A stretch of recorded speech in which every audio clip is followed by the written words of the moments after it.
And it's the story of one person and what he wanted to do with his sadaqah and what ended up happening. So what he wanted to do and what actually happened. So the story goes, as the Prophet ﷺ said, that a man wanted to give a sadaqah. So he went and he gave it at night. Why at night? Because he wanted it to be hidden. He didn't want anybody to know that he was giving sadaqah. So it fell in the hand of a thief, meaning he gave it to someone, he did not know whom he was giving it to. It ended up being a thief. قال فأصبح الناس يتحدثون. So in the morning, people started talking. Somebody last night gave a sadaqah to a thief. How did they know? Because that thief started talking about it. Somebody gave me sadaqah and he's a thief. So his fellow thieves talked about it. It became widespread common knowledge. Somebody gave last night a sadaqah to a thief. So the man said, Alhamdulillah. He says, Alhamdulillah. A thief, that is, it came to a thief. That's not his intention. So the next night he decided that he wants to give sadaqah again because he did not think that the last one counted. So he gave sadaqah again at night, hidden, nobody knew. It fell into the hand of, or it reached the hand of a prostitute. So in the morning, people started talking. Somebody last night gave a charity, a sadaqah to a prostitute. Again, how did they know? People started talking. She started talking and the news traveled. It reached that man in the morning. He says, Alhamdulillah. A prostitute, again, he's saying, this is not what I wanted. So in the third night, he decided, I will give sadaqah a third time. So he went and he's giving this anonymously. He doesn't know whom he's giving this to. So he gave the sadaqah. And it reached or fell in the hand of a rich man. He didn't know. So in the morning, people started talking. Somebody last night gave a sadaqah to a rich man. So he says, Alhamdulillah, a rich man, he doesn't need it. So again, it fell in the hand of the wrong person, he thought. Qala in the hadith says, Qala fa'utiya. It says in the hadith, so it was said to him. It means in a dream. That is, he was sleeping, and in a dream, someone told him. He says, as for the thief, maybe if he receives this money, he'll stop stealing.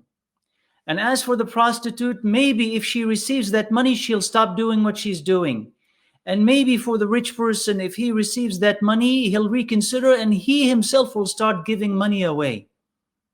That's the end of the hadith. Now consider the benefits in it. First benefit is the virtue of giving things, especially charity, but any good deed when no one else is watching you. Why? Why is this favorable? Why is this more rewardable? Because no one sees you, so it's more likely that it be sincere. See, when you give and people can see you, they can praise you, and that praise could change you and change your intention. So if you can give anonymously, if you can do good things anonymously where no one knows what you are doing, no one can see you, there's no possibility of polluting your desire, then it is most likely that this is happening for the sake of Allah Azza wa Jal. So all of us should try and do that.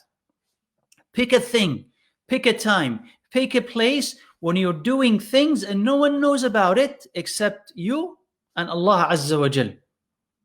So that you can, when you meet Allah, if there's a possibility that all other actions that we did are somewhat not completely right, at least I have this action, this habitual action, inshallah, that is hidden, that is only between me and Allah Azza wa Jal, and that will increase our sincerity. So just like that man, he wanted to give, but he didn't want anybody else to see.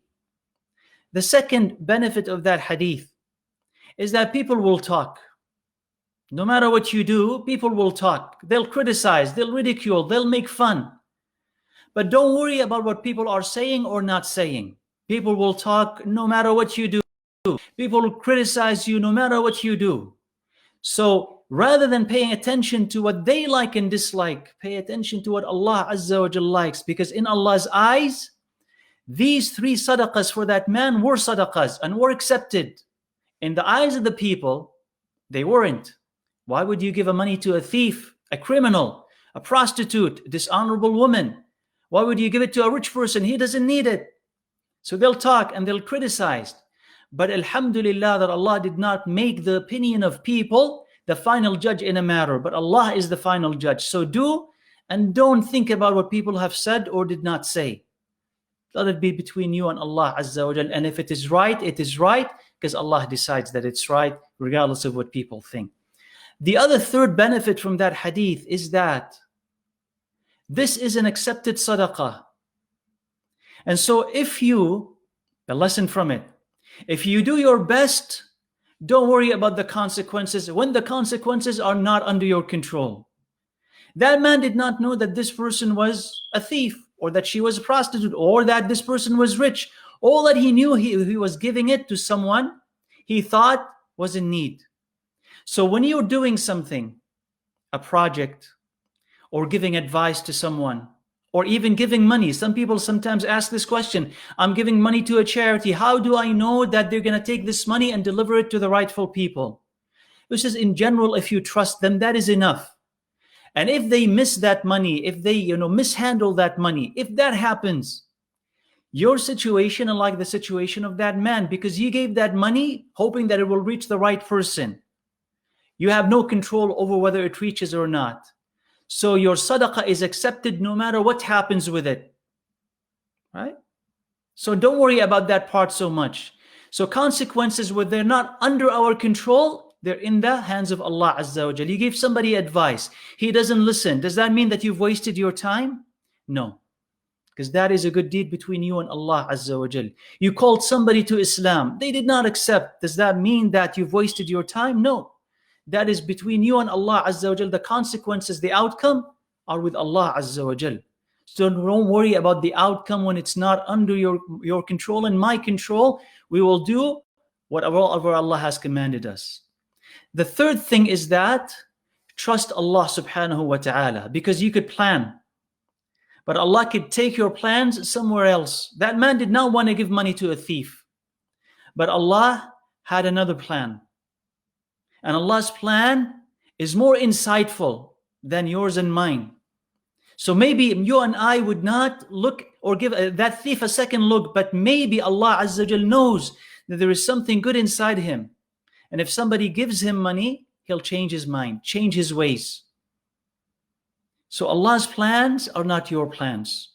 And sometimes we need to readjust our plans so that they would fit whatever Allah likes, not what we like.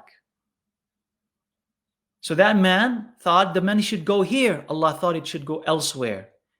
And this is best because Allah decides that it's best. So let us also learn in our life to be flexible enough and surrender to Allah Azza wa Jal. I want my day to look like this. Allah decides otherwise. Go with what Allah has decided.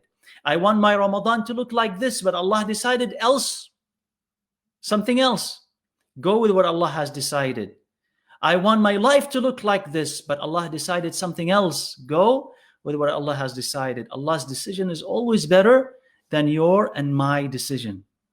And finally, thanking Allah Azza wa Jal for whatever happens, whether we understand it or not. So that man did not understand. Why did his money end up in the hand of those people? But yet he said, Alhamdulillah. And if you say Alhamdulillah and keep being grateful to Allah Azza wa Jal, you don't know that Allah Azza wa Jal will reveal to you what you did not understand, will guide you to what you did not know, will assure your heart when it lacks assurance. So say Alhamdulillah all the time, whether what you're facing is good or whatever you're facing is bad.